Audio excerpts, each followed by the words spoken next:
বন্ধ কৰি কি ক'ব আজি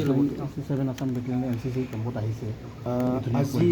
7 আছাম বেটেলিয়ান NCCৰ যিটো NCCৰ ট্ৰেইনিং কেম্প চলি আছিলে ইয়াৰ এটা প্ৰগ্ৰাম এটা ৰাখিছে এই প্ৰগ্ৰামত উপস্থিত হৈ মই আনন্দিত হৈছোঁ আৰু ইয়াত আমাৰ বড়ো অসমীয়া সকলো ছাত্ৰ ছাত্ৰী বা আমাৰ ল'ৰা ছোৱালীবিলাক আছে আৰু NCCটো আমাৰ এনেকুৱা এটা ডিচিপ্লিন যিটো নেকি যদি কোনোবা ছাত্ৰ বা ছাত্ৰীয়ে ল'ব পাৰে গোটেই জীৱনটোত এটা ভাল এটা ইম্পেক্ট এটা আহি যায় ভাল এটা ডিচিপ্লিন এটা আহি যায় জীৱনত মই নিজেও NCC কেডেট আছিলোঁ প্ৰায় 3 বছৰ কলেজত কণ্টিনিউ মই NCC কৰিছিলোঁ আৰু বিভিন্ন ট্ৰেইনিং কেম্পবিলাকত গৈছিলোঁ আৰু তাত এজন মানুহৰ কাৰণে যিটো পাংচুৱেলিটি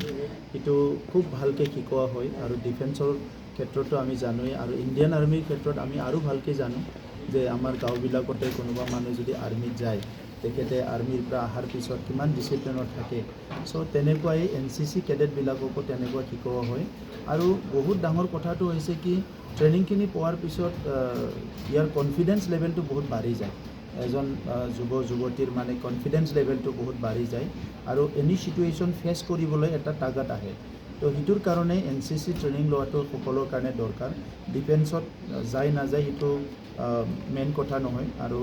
ডিফেন্সততো বহুতে যায়ও আৰু NCC লোৱাৰ পিছত C চাৰ্টিফিকেট পোৱাৰ পিছত ডাইৰেক্ট অফিচাৰত এণ্ট্ৰি হ'ব পাৰে যদি তাৰ পঢ়াটো ভাল হয় তো সেইটো এটা ভাল স্ক'প আছে আৰু আদাৰৱাইজ আমাৰ যিকোনো ছাত্ৰ ছাত্ৰীয়ে NCC ট্ৰেইনিং লোৱাটো ভাল তেতিয়া নিজৰ জীৱনত যিকোনো চিটুৱেশ্যন নাহক কিয় এইটো কনফিডেণ্টলি এটা ফেচ কৰিব পাৰে আৰু সেইকাৰণে আজি যিটো অগ্নিবীৰ